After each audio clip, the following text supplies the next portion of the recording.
வணக்கம். தமிழ் ஃபுட் கார்னரில் இன்னைக்கு ஒரு டிஃப்ரெண்ட்டான டேஸ்டான பிரேக்ஃபாஸ்ட் ரெசிபி பார்க்க போகிறோம்.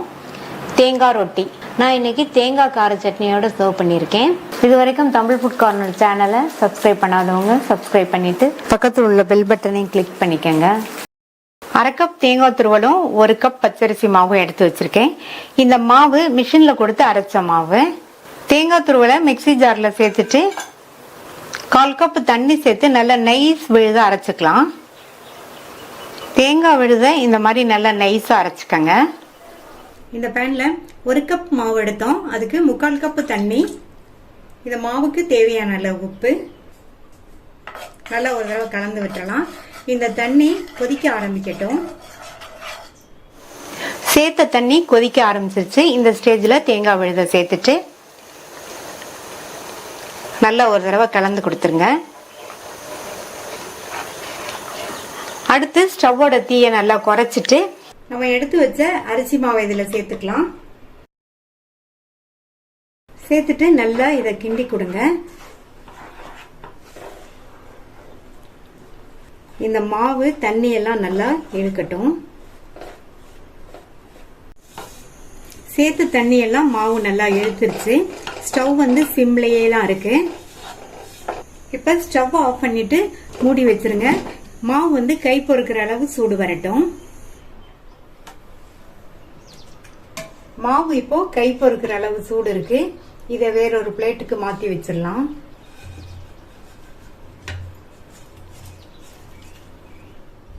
இந்த மாதிரி பிளேட்டுக்கு மாத்திட்டு கையில வந்து லைட்டா மட்டும் எண்ணெய் அப்ளை பண்ணிட்டு இந்த மாவை நல்லா ஒண்ணு சேர்த்து பிசைஞ்சுக்கலாம். மாவை பிசைஞ்சாச்சு. மாவு வந்து இந்த பக்குவத்துக்கு இருக்கு.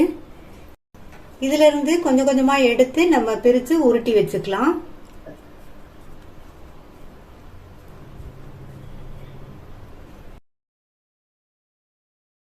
ரொட்டியை தட்டிடலாம். வாழை இலையில எண்ணெய் அப்ளை பண்ணி வச்சிருக்கேன். ஒரு உருண்டை மாவு எடுத்து கையில லைட்டா எண்ணெயை தொட்டுட்டு இதை வந்து நல்ல ரவுண்டா தட்டிக்கலாம். ரொம்பவும் தின்னா இல்லாம ரொம்பவும் திக்காவும் இல்லாம ஓரளவு திக்னஸ்க்கு நல்ல ரவுண்டா இந்த மாதிரி தட்டிக்கலாம். நம்ம தேங்காய் சேர்த்துருக்கிறதுனால டேஸ்ட் வந்து சாப்பிட்றதுக்கு ரொம்ப நல்லா இருக்கும். இப்ப தட்டியாச்சு. இந்த அளவு திக்னஸ்க்கு இருக்கிற மாதிரி தட்டிக்கங்க. இன்னொரு உருண்டை மாவும் எடுத்து நல்லா ரவுண்டா தட்டிக்கலாம். எண்ணெயை கையில லைட்டா அப்ளை பண்ணிட்டு தட்டினோம்னா நம்மளுக்கு நல்லா தட்டுறதுக்கு நல்லா ஈஸியா இருக்கும். இந்த மாதிரி தட்டி வச்சு தோசைக்கல்ல போட்டு எடுத்துடலாம். தோசைக்கல் போட்டு சூடாயிடுச்சு. நம்ம தட்டி வச்ச ரொட்டியை இப்படியே இலையோடையே வச்சுட்டு இப்படியே எடுத்துட்டோம்னா நல்லா ஈஸியா வந்துடும். ரொட்டியை சுத்தியும் ரொட்டி மேலையும் லைட்டா எண்ணெய் அப்ளை பண்ணிக்கோங்க. ஸ்டவ் மீடியம் ஃப்ளேம்ல வச்சுக்கோங்க. ரொட்டி ஒரு சைடு வெந்ததுக்கு அப்புறமா திருப்பி போட்டுக்கலாம். ஒரு சைடு வெந்துருச்சு. மேலே எல்லாம் கொஞ்சம் ட்ரை ஆகி வந்திருக்கு. திருப்பி போட்டுக்கலாம். லைட்டா இந்த மாதிரி பிரஸ் பண்ணி விடுங்க. மறுபடியும் சுத்தி கொஞ்சமா எண்ணெய் விட்டுக்கிறேன்.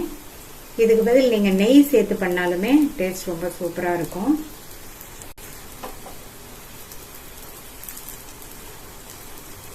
இந்த மாதிரி லைட்டா பிரஸ் பண்ணி விட்டோம்னா ரொட்டி அந்த சைடும் பிரவுன் ஸ்பாட் வந்து கரெக்டா வெந்துரும். இப்ப திருப்பி போட்டுக்கலாம். மறுபடியும் இந்த மாதிரி லைட்டா பிரஸ் பண்ணி விட்டுட்டு எடுத்துடலாம். ரெண்டு சைடுமே ரொட்டி சூப்பரா வெந்துருச்சு. எடுத்துடலாம்.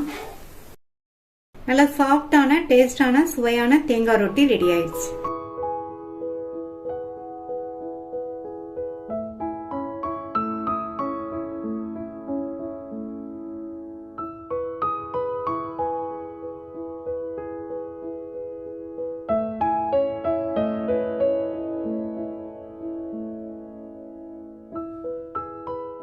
வெங்காய ரொட்டி பண்ண போறோம். இந்த மிக்சிங் பவுல்ல 1 கப் அரிசி மாவு சேர்க்கிறேன். இது கூட 3/4 கப் அளவுக்கு பொடியா கட் பண்ண வெங்காயம். வெங்காய ரொட்டிங்கிறதுனால இதுக்கு வெங்காயம் அதிகமா சேர்த்துக்கணும். 2 பச்சை மிளகாவை பொடியா கட் பண்ணி சேர்த்திருக்கேன். இது கூட 1 டீஸ்பூன் சீரகம், 2 டேபிள் ஸ்பூன் கடலைப்பருப்பை 20 நிமிஷமா ஊற வச்சு தண்ணியெல்லாம் வடித்து எடுத்து வச்சுருக்கேன். அதை சேர்த்துக்கலாம். இந்த ரொட்டிக்கு இந்த மாதிரி கடலைப்பருப்பை ஊற வச்சு சேர்த்தோம்னா ரொட்டி சாப்பிடும்போது ரொம்ப சுவையாக இருக்கும். பொடியாக கட் பண்ண கருவேப்பிலை இலைகள் கொஞ்சம், கட் பண்ண கொத்தமல்லி இலைகள் கொஞ்சம், இதுக்கு தேவையான அளவு உப்பு சேர்த்துட்டு நல்லா ஃபஸ்ட்டு எல்லாத்தையும் ஒன்றா நல்லா மிக்ஸ் ஆகிற மாதிரி நல்லா இந்த மாதிரி கலந்து விட்டுக்கலாம். வெங்காயத்தில் உள்ள ஈரம்லாம் நல்லா அந்த மாவோடு சேர்ந்து நல்லா மிக்ஸ் ஆகணும். அது வரைக்கும் நல்லா இந்த மாதிரி கலந்து விட்டுக்கணும். நல்லா மிக்ஸ் பண்ணி விட்டுட்டு இதில் கொஞ்சம் கொஞ்சமாக தண்ணி சேர்த்து ரொட்டி தட்டுற பக்குவத்துக்கு பிசைஞ்சுக்கணும். தண்ணியை மொத்தமாக ஊற்றிடக்கூடாது, கொஞ்சம் கொஞ்சமாக சேர்த்து நல்லா பிசைஞ்சுக்கோங்க.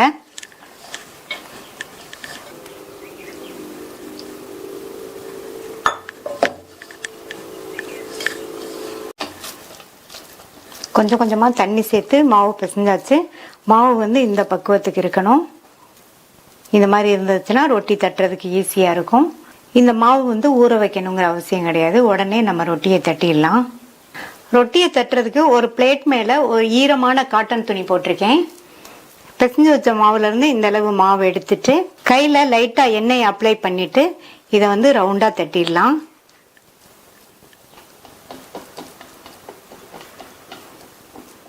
ரொம்ப தடிமனா இல்லாமல் ஓரளவு திக்னஸ்க்கு இந்த மாதிரி ரவுண்டாக நல்லா தட்டிக்கங்க.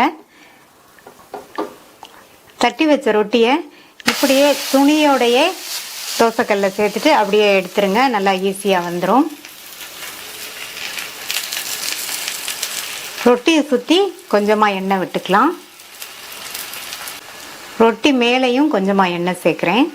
ஒரு சைடு வெந்ததும் திருப்பி போட்டுக்கலாம். ஸ்டவ்வை மீடியம் ஃப்ளேமில் வச்சுக்கோங்க. இந்த ரொட்டி வெந்து வர்றதுக்கு கொஞ்சம் டைம் ஆகும். ஒரு சைடு வேகட்டும். மேலே எல்லாம் முன்னாடி இருந்ததோடவே நல்ல ட்ரை ஆகிருக்கு. இப்போ பரட்டி போட்டுக்கலாம்.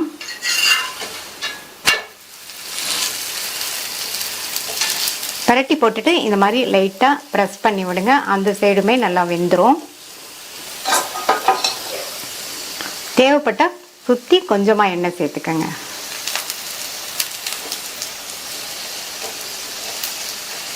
ரெண்டு சைடுமே ரொட்டி வெந்து ரெடி ஆயிடுச்சு. எடுத்துடலாம். ரொம்ப ரொம்ப சுவையான வெங்காய ரொட்டி ரெடி ஆயிடுச்சு. மீதி உள்ளதையும் போட்டு எடுத்துடலாம். இந்த ரொட்டியை breakfast, dinner, evening time snack எப்படி வேணாலும் சாப்பிட்டுக்கலாம். இது அப்படியே சாப்பிட்றதுக்கே ரொம்ப நல்லாயிருக்கும். இல்லைன்னா நீங்கள் விருப்பப்பட்ட சட்னி வச்சு சாப்பிட்டுக்கலாம்.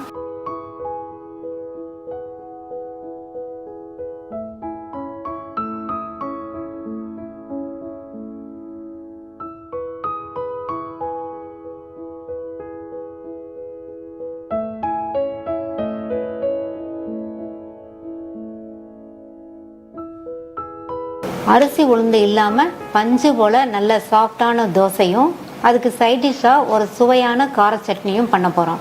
இந்த பவுலில் 1/4 கப்பு மாவு ஜவ்வரிசி, இந்த பவுலில் 1/2 கப் பாசிப்பருப்பு. 1/4 கப்பு ஜவ்வரிசிக்கு 1/2 கப் பாசிப்பருப்பு. 1க்கு 2 பங்கு பாசிப்பருப்பு சேர்க்கணும். நான் இன்னைக்கு மெஷரிங் கப்பில் அளந்திருக்கேன். நீங்கள் எதில் அளந்தாலும் ஜவ்வரிசி 1 பங்கும் பாசிப்பருப்பு 2 பங்கும் சேர்த்துக்கங்க. ரெண்டையும் வாஷ் பண்ணிட்டு 3 மணி நேரம் ஊற வச்சுக்கலாம். ரெண்டுமே 3 மணி நேரம் நல்லா ஊறிடுச்சு. இந்த மிக்ஸி ஜாரில் ஜவ்வரிசியை சேர்த்துக்கலாம். அடுத்து பாசிப்பருப்பு. இது கூட 2 டேபிள் ஸ்பூன் ரவை சேர்க்குறேன். நான் வறுத்த ரவை சேர்த்துருக்கேன். நீங்கள் வறுத்த ரவை வறுக்காத ரவை எந்த ரவைனாலும் சேர்த்துக்கோங்க. இப்போ இதுக்கு தேவையான அளவு உப்பு சேர்த்தாச்சு. இப்போ இதை நல்லா நைஸாக அரைச்சிக்கலாம். தேவைப்பட்டா கொஞ்சமாக தண்ணி சேர்த்து அரைச்சிக்கங்க. நல்லா நைஸாக அரைச்சாச்சு. இதை வேற ஒரு பவுலுக்கு மாற்றிடலாம். மூடி வச்சிடலாம். இந்த மாவு 1/2 மணி நேரம் ஊறிட்டு இருக்கட்டும். அதுக்கிடையில சட்னி அரைச்சிடலாம். இந்த மிக்ஸி ஜாரில் 1/2 மணி நேரமாக வெந்நீரில் ஒரு 6 காஞ்ச மிளகாவை ஊற வச்சிருக்கேன். அதை தண்ணியோடையே சேர்த்துட்டு இது கூட 10 பல் பூண்டு, கட் பண்ண ஒரு மீடியம் சைஸ் தக்காளி, ஒரு மீடியம் சைஸ் பெரிய வெங்காயம் கட் பண்ணது, சட்னிக்கு தேவையான கல்லுப்பு. இதை தண்ணி எதுவும் சேர்க்காம நல்லா நைஸாக அரைச்சிக்கலாம். சட்னி அரைச்சாச்சு. இனி இந்த சட்னியை தாளித்து வதக்கிக்கலாம். இந்த பேனில் 1 டேபிள் ஸ்பூன் நல்லெண்ணெய் விட்டு சூடாயிடுச்சு. அதில் அரை டீஸ்பூன் கடுகு, கடுகு பொரிஞ்சதும் கொஞ்சமாக கறிவேப்பிலை இலைகள், 2 பிஞ்ச் பெருங்காய பவுடர், ஸ்டவ்வோட தீயை குறைச்சிட்டு நம்ம அரைச்ச சட்னியை இதில் சேர்த்துக்கலாம். ஸ்டவ்வோட தீயை கூட்டி வச்சுக்கோங்க. இந்த சட்னி 2 நிமிஷத்துக்கு நல்லா கொதிக்கட்டும். 2 நிமிஷமா கொதிச்சு சட்னியோட பச்சை வாசனை எல்லாம் போயிடுச்சு. மேலே நல்லா எண்ணெய் தெளிஞ்சு வந்துருச்சு. ஸ்டவ் ஆஃப் பண்ணிட்டு இந்த சட்னியை வேற ஒரு பவுலுக்கு மாற்றி வச்சிடலாம்.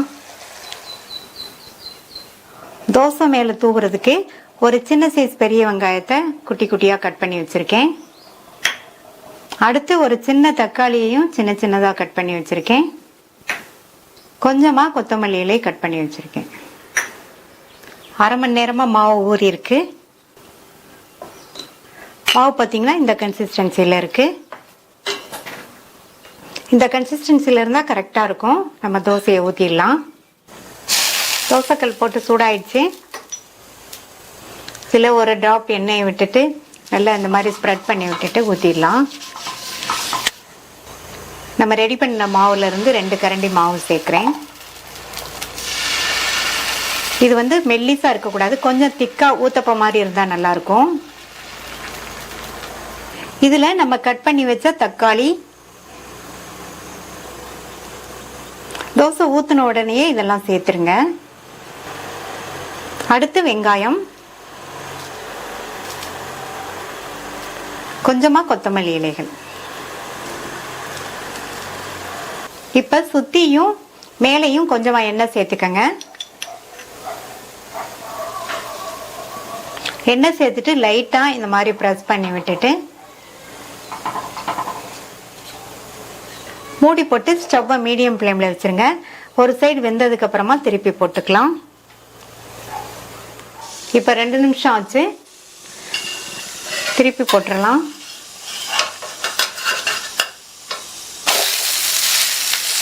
திருப்பி போட்டுட்டு லைட்டா பிரஸ் பண்ணி விடுங்க. மறுபடியும் சுத்தி கொஞ்சமா எண்ணெய் சேர்த்துக்கலாம். திருப்பி போட்டதுக்கு அப்புறமா மூடி எதுவும் போட வேண்டாம். அந்த சைடு வந்து வேகமா வெந்துடும். ஆல்ரெடி நம்ம மூடி போட்டு வேக வச்சதுனால வேகமா வெந்துடும். தோசை வெந்து ரெடி ஆயிடுச்சு. எடுத்துடலாம்.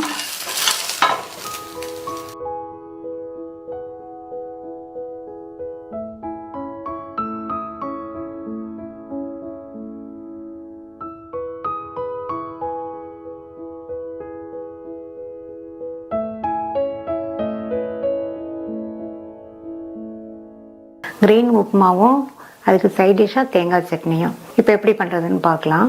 இந்த கப்ல 1 கப் அளவுக்கு உப்புமா ரவையும் அதே கப் அளவுக்கு கிளீன் பண்ண ஃப்ரெஷ்ஷான கொத்தமல்லி இலை கட் பண்ணி எடுத்து வச்சிருக்கேன். இந்த மிக்ஸி ஜார்ல எடுத்து வச்ச கொத்தமல்லி இலைகள்,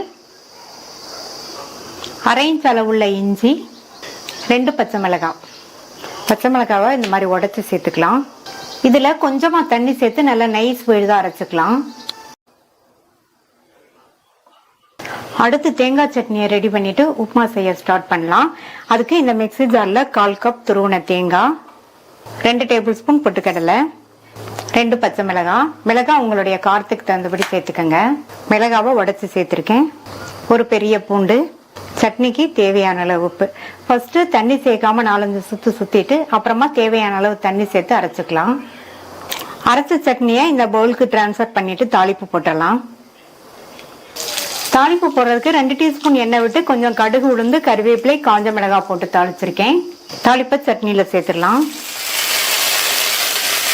கொத்தமல்லி உப்புமாக்கு டேஸ்டான தேங்காய் சட்னி ரெடி ஆயிடுச்சு. இப்போ உப்புமா செய்ய ஸ்டார்ட் பண்ணிடலாம். இந்த பேன்ல 3 டீஸ்பூன் எண்ணெய் சேர்த்திருக்கேன். இப்போ எண்ணெய் சூடாயிடுச்சு. நம்ம எடுத்து வச்ச ரவையை இதில் சேர்த்துட்டு மிதமான தீயில வச்சு இந்த ரவையை கருகிராம நல்லா வாசனை வர வரையும் வறுத்துக்கலாம். இது மாதிரி ஃபர்ஸ்ட் எண்ணெயில வறுத்துட்டோம்னா உப்புமா வந்து நல்லா உதிர உதிரா இருக்கும்.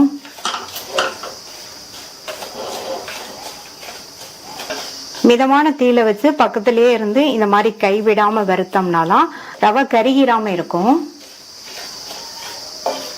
இப்ப 4 நிமிஷமா ரவையை வறுத்து நல்ல ஒரு வாசனை வந்துட்டு இருக்கு. ரவையும் நல்லா உதிரா இருக்கு பாருங்க. இதை வேற ஒரு பிளேட்டுக்கு மாத்தி வச்சிடலாம்.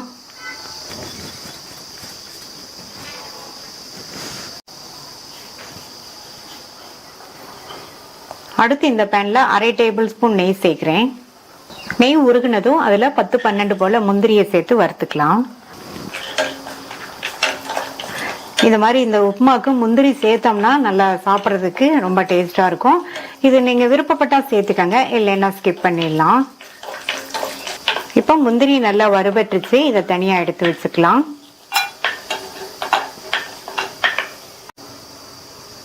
மீதி இருக்கிற நெய்யோட 1 டேபிள் ஸ்பூன் எண்ணெய் சேர்க்கிறேன். நான் எண்ணெய் சேர்த்திருக்கேன். நீங்க ஃபுல்லாவே நெய் சேர்க்கறதுனாலும் சேர்த்துக்கங்க. சூடானதுக்கு அப்புறமா அதுல 1 டீஸ்பூன் கடலைப்பருப்பு, 1 டீஸ்பூன் உளுந்தம்பருப்பு,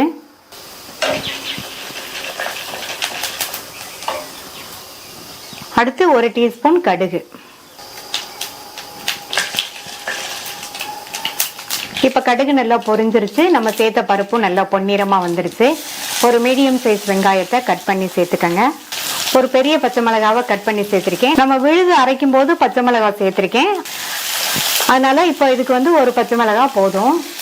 இது கூட கறிவேப்பிலை சேர்த்துக்கலாம். இதை 1 நிமிஷத்துக்கு வதக்கி விட்டுக்கங்க. இப்போ 1 நிமிஷம் ஆச்சு. நம்ம அரைச்ச கொத்தமல்லி விழுதை சேர்த்துட்டு இந்த கொத்தமல்லி விழுதோட பச்சை வாசனை போற அளவுக்கு 1 நிமிஷம் மட்டும் வதக்கினா போதும்.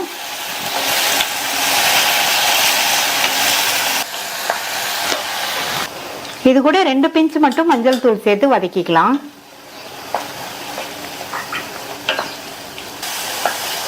இந்த மாதிரி வதக்கிட்டு இது கூட நம்ம ரவை எடுத்த கப்லயே 2 கப் அளவுக்கு தண்ணி சேர்த்துக்கலாம்.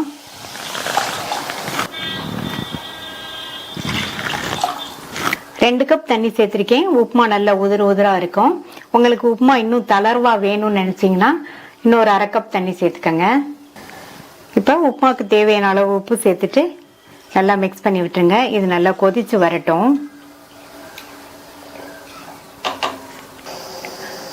தண்ணி இந்த மாதிரி நல்லா கொதிச்சதுக்கு அப்புறமா ஸ்டவ்வோட தீய குறைச்சிட்டு நம்ம வறுத்து வச்ச ரவைய இந்த மாதிரி பரவலா சேர்த்துக்கலாம். சேர்த்துட்டு நல்லா இந்த மாதிரி கிண்டி கொடுத்துட்டே இருக்கலாம்.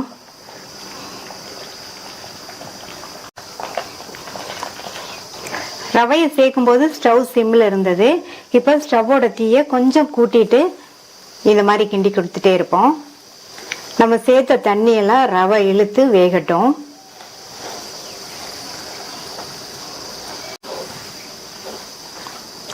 இது மாதிரி கிண்டிட்டு இருக்கும் போது நம்ம சேர்த்த கொத்தமல்லியோட வாசனை நல்லா வந்துட்டு இருக்கு. சேர்த்த தண்ணி எல்லாம் இழுத்து ரவை நல்லா வெந்துருச்சு. மூடி போட்டு ஸ்டவ் சிம்ல வச்சிருங்க. 3 இருந்து 4 நிமிஷத்துக்கு வெந்துட்டு இருக்கட்டும். இப்ப 4 நிமிஷம் ஆச்சு. நல்லா கமகமன் வாசனையா நம்மளுடைய கொத்தமல்லி இலை உப்புமா ரெடி ஆயிருச்சு. அடுத்து இதுல கடைசியா 2 டீஸ்பூன் நெய் சேர்த்தோம்னா இன்னும் நல்லா வாசனையா இருக்கும். அடுத்து நெய்ல வறுத்த முந்திரியை சேர்த்துலாம். இந்த மாதிரி முந்திரியை கடைசியில சேர்த்தோம்னா சாப்பிடும் போது நல்லா கிறிஸ்பியாவும் டேஸ்டாவும் இருக்கும். நல்லா சுட சுட வாசனையா கிரீன் உப்புமா ரெடி ஆயிடுச்சு.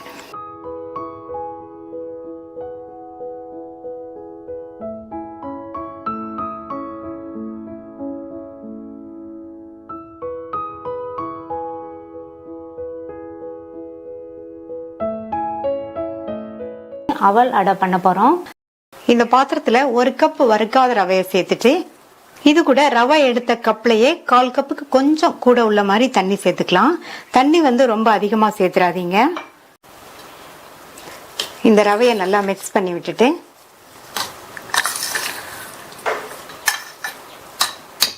மூடி வச்சிடலாம். ஒரு 10 நிமிஷம் ஊறிட்டு இருக்கட்டும். இந்த மிக்சிங் பவுல்ல ரவை எடுத்த கப்லயே 2 கப் அளவுக்கு லேசான அவல் சேர்த்துக்கலாம். இதுல தண்ணி சேர்த்து நல்லா 2 தடவை வாஷ் பண்ணி தண்ணியை வடிச்சு எடுத்துட்டு வந்துடலாம். 2 தடவை வாஷ் பண்ணிட்டு தண்ணி எல்லாம் கம்ப்ளீட்டா வடிச்சாச்சு.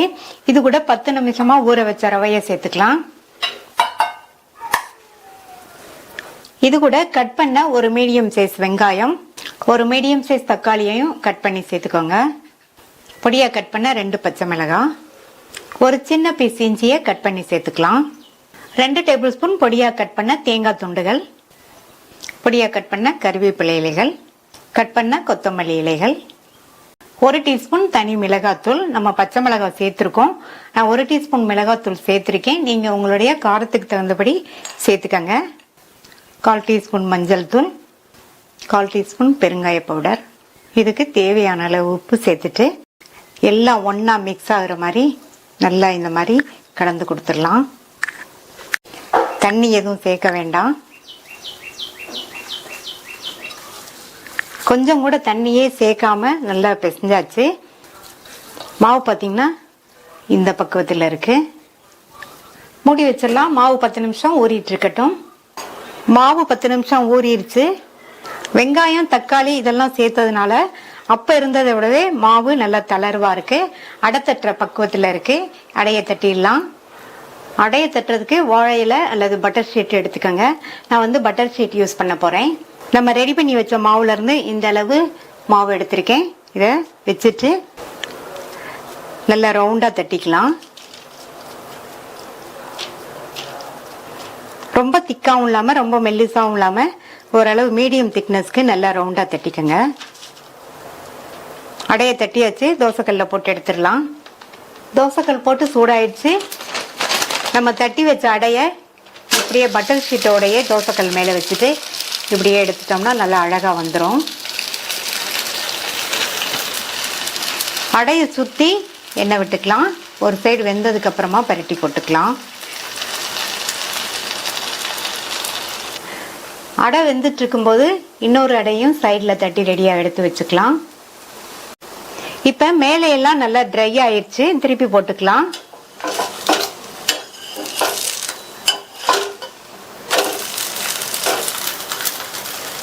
திருப்பி போட்டுட்டு மறுபடியும் சுத்தியும் கொஞ்சம் எண்ணெய் விட்டுக்கலாம்.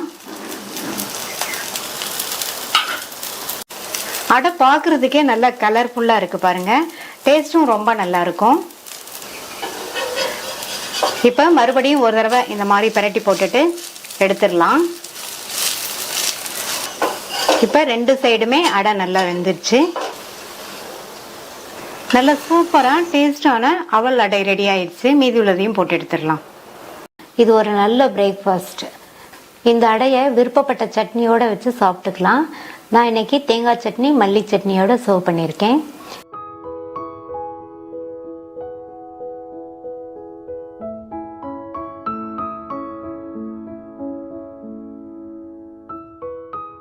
வெஜிடபிள் ரோல் பண்ண போறோம். இந்த பாத்திரத்துல 1/4 கப் கோதுமை மாவு, இதுக்கு தேவையான அளவு உப்பு சேர்த்துட்டு நல்லா ஒரு தடவை மிக்ஸ் பண்ணி விட்டுருங்க. அடுத்து 1/2 டேபிள் ஸ்பூன் எண்ணெய் சேர்க்கிறேன். எண்ணெய் சேர்த்துட்டு நல்லா ஒன்று போல மிக்ஸ் பண்ணிட்டு இதுல கொஞ்சம் கொஞ்சமா தண்ணி சேர்த்து சப்பாத்தி மாவு பதத்துக்கு பிசைஞ்சுக்கலாம்.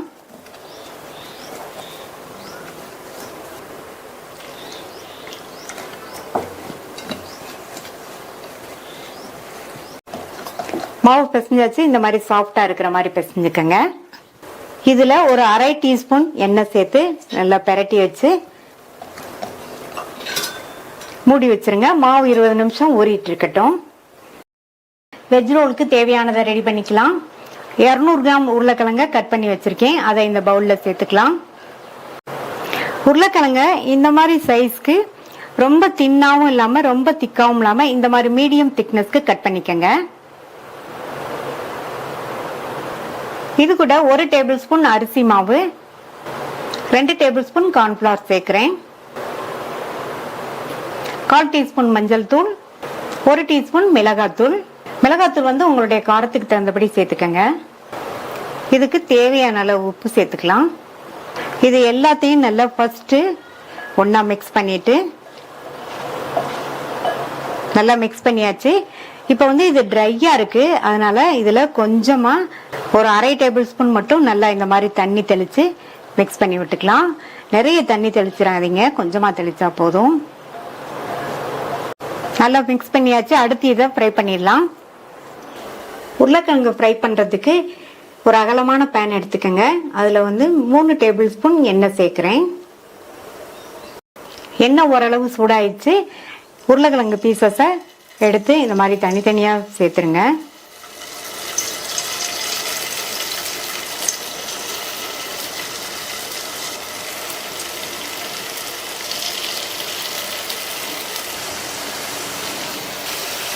மீடியம் ஃப்ளேம்ல வச்சு நல்லா இந்த மாதிரி பெரட்டி விட்டு உருளைக்கிழங்கு நல்லா மொறுன்னு ஃப்ரை ஆனதுக்கு அப்புறமா எடுத்துக்கலாம். உருளைக்கிழங்குல அரிசி மாவு கார்ன்ஃபிளவர்லாம் சேர்த்துருக்கிறதுனால இந்த வெஜ் ரோலோட இது சேர்த்து சாப்பிடும்போது நல்லா மொறுன்னு சூப்பரான டேஸ்ட்ல இருக்கும்.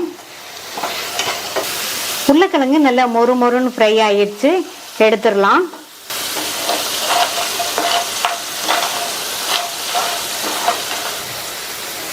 நல்லா எண்ணெயை வடிச்சிட்டு பிளேட்டுக்கு மாத்தியாச்சு. மீதி உள்ளதையும் இதே மாதிரி போட்டு எடுத்துடலாம். வெஜிடபிள் சாலட் ரெடி பண்ணிடலாம். ஒரு பாத்திரத்துல தண்ணி வச்சிருக்கேன். அதுல ஒரு மீடியம் சைஸ் வெங்காயத்தை இந்த மாதிரி நீல சைஸா கட் பண்ணி சேர்த்துக்கங்க. அடுத்து ஒரு 3/4 கப் அளவுக்கு முட்டைக்கோஸையும் இந்த மாதிரி மெல்லிசா நீல சைஸா கட் பண்ணிக்கங்க. இது ரெண்டையும் நல்லா தண்ணியில இந்த மாதிரி அலசிட்டு இதுல உள்ள தண்ணியை வடிச்சு தனியா எடுத்து வச்சுக்கலாம். வாஷ் பண்ணதுக்கு அப்புறமா கம்ப்ளீட்டா ஈரம் போக தொடச்சிட்டு இந்த பவுல்ல சேர்க்கிறேன். இது கூட ஒரு மீடியம் சைஸ் கேப்சிகத்தை மெல்லிசா கொஞ்சம் நீளமா கட் பண்ணி சேர்க்கிறேன். ஒரு மீடியம் சைஸ் கேரட்டையும் இந்த மாதிரி சைஸ்க்கு கட் பண்ணி சேர்த்துக்கங்க. இதை மூடி ஓரமா வச்சுட்டு அடுத்து சப்பாத்தியை தேய்ச்சிடலாம். இப்ப மாவு 20 நிமிஷம் நல்லா ஊறிடுச்சு. இதை மறுபடியும் ஒரு தடவை நல்லா பிசைஞ்சிட்டு உருண்டைகளா பிரிச்சு வச்சிடலாம். 4 உருண்டைகளா பிரிச்சு வச்சிருக்கேன். ஒரு உருண்டை மாவு எடுத்திருக்கேன். அதை சப்பாத்தி பலகை மேல வச்சுட்டு இதுல மாவு தூவி நல்லா பெரட்டிட்டு தேய்ச்சிடலாம்.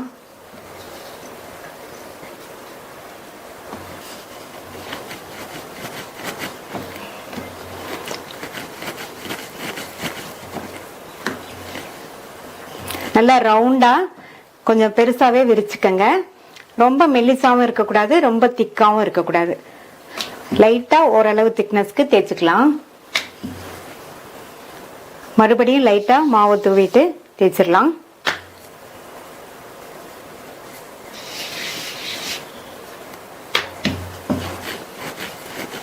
இப்ப தேய்ச்சாச்சு. இந்த அளவு திக்னஸ் இருக்கிற மாதிரி தேய்ச்சிக்கங்க. தோசைக்கல் போட்டு சூடாயிடுச்சு. நம்ம தேய்ச்ச சப்பாத்திய தோசைக்கல் மேல வச்சுட்டு மேலே எல்லாம் கொஞ்சம் ட்ரை ஆனதுக்கு அப்புறமா இது மேல நல்லா எண்ணெய் அப்ளை பண்ணி விட்டுருங்க.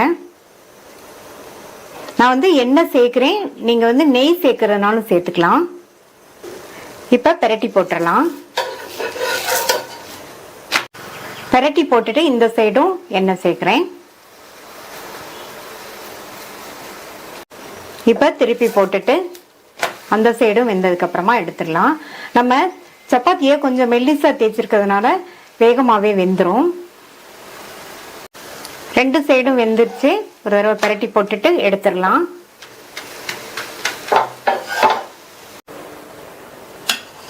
இதே மாதிரி எல்லா சப்பாத்தியையும் போட்டு எடுத்துடலாம். அடுத்து இந்த சாலடுக்கு தேவையான அளவு டேபிள் சால்ட் சேர்த்துட்டு கொஞ்சமா மிளகுத்தூள் சேர்த்துக்கலாம். இதுல 1/2 டீஸ்பூன் லெமன் ஜூஸ் சேர்க்கிறேன். நல்லா கலந்து விட்டுறலாம்.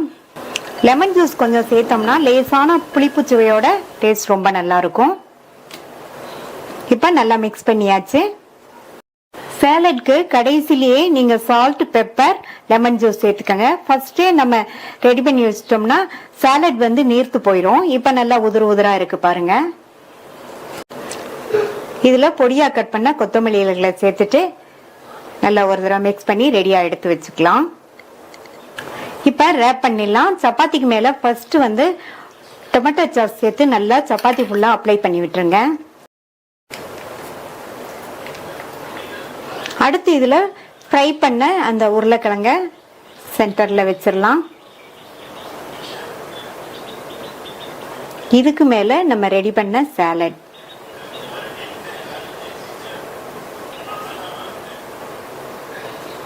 அப்புறமா கொத்தமல்லி இலைகள் கொஞ்சம்.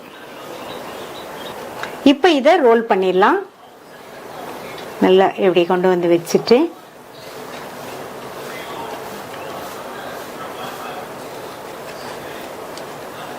இப்ப இத ரெண்டா கட் பண்ணிடலாம்.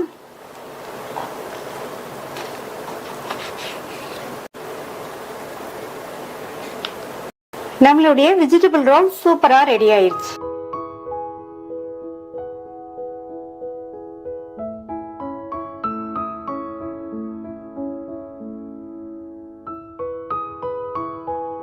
சுவையான ரொம்ப ரொம்ப ஈஸியா பண்ணக்கூடிய ஒரு பிரேக்ஃபாஸ்ட் ரெசிபி பார்க்க போறோம். ரவா மினி ஊத்தப்பம். வாங்க இப்ப எப்படி பண்றதுன்னு பார்க்கலாம். இந்த பாத்திரத்துல 1 கப் வறுக்காத ரவை, 1/2 கப் கரெக்டான புளிப்புள்ள தயிர், இது கூட 1 கப் தண்ணி சேர்த்து நல்லா கட்டி இல்லாம மிக்ஸ் பண்ணிக்கங்க.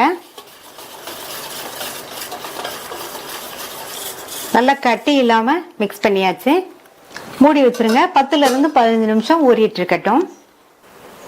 15 நிமிஷம் ஆச்சு. ரவா பாத்தீங்கன்னா நல்லா ஊறி நல்லா திக்காய் வந்திருக்கு பாருங்க மாவு. இது கூட 1/4 கப் பொடியா கட் பண்ண கேப்சிகம், ஒரு மீடியம் சைஸ் கேரட்டை துருவி சேர்த்துக்கலாம்.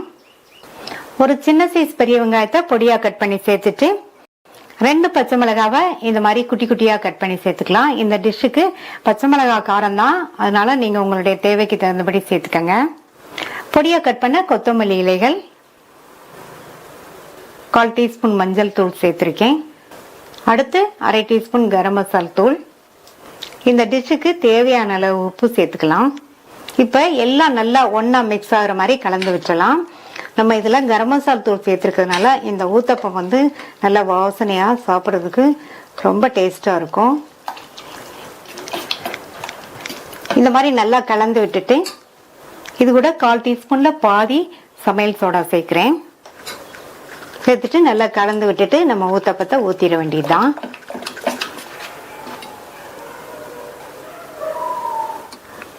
தோசைக்கல் போட்டு சூடாயிடுச்சு. ஊத்தப்பத்தை ஊத்திடலாம்.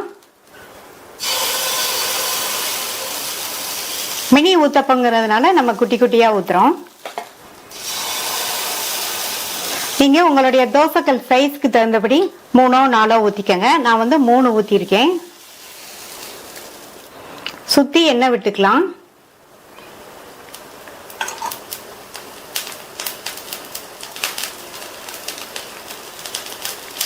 ஸ்டவ் மீடியம் ஃப்ளேம்ல வச்சிருங்க. ஒரு சைடு ஊத்தப்பம் வெந்ததுக்கு அப்புறமா திருப்பி போட்டுக்கலாம்.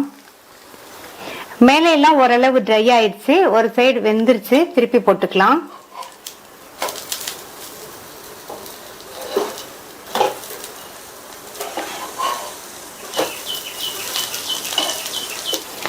திருப்பி போட்டுட்டு மறுபடியும் கொஞ்சமா சுத்தி எண்ணெய் விட்டுக்கங்க.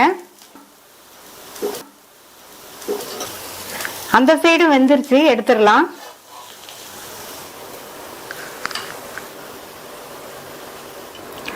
சாஃப்டான டேஸ்டான மினி ரவா ஊத்தப்பம் ரெடி ஆயிடுச்சு. மீதி உள்ளதையும் ஊத்தி எடுத்துடலாம்.